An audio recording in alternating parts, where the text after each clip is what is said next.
The important latitudes are: the Arctic Circle is at 66.5 degree north. The Tropic of Cancer is at 23.5 degree north. The equator is at 0 degree, like I said before. The Tropic of Capricorn is at 23.5 degree south, and the Antarctic Circle is at 66.5 degree south. Another important line that is drawn on the earth is longitude. How are longitudes drawn? This line is prime meridian, like I said before. Taking this line as a base, we have drawn number of lines on the earth. They all starts at the North Pole and ends at South Pole.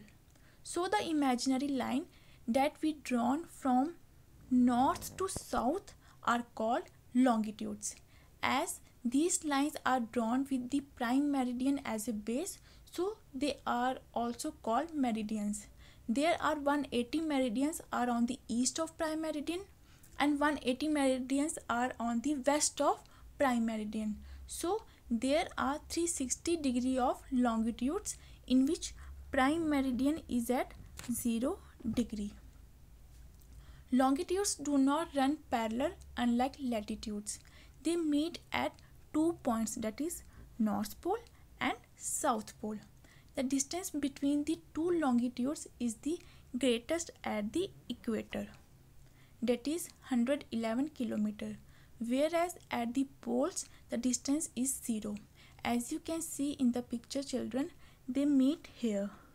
So the distance between them is 0 here. How to locate a place?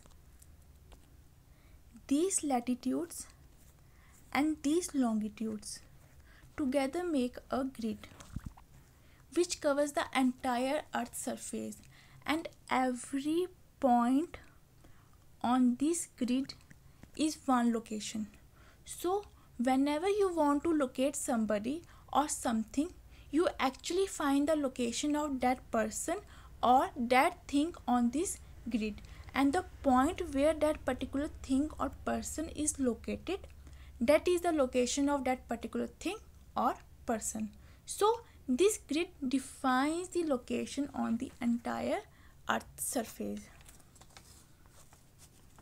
Now, rotation of the Earth. As you know, children, our Earth is continuously rotates. The Earth spins on its own axis once in 24 hours from west to east. This rotation of Earth causes day and night. The half of the Earth is getting sunlight and the other half of the Earth is not getting the sunlight, because half of the Earth is facing the sun while the other half is in the opposite position. It is not getting any sunlight. That is why there is day and night.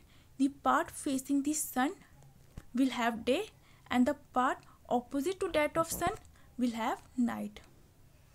That's it for today's video, children. Thank you.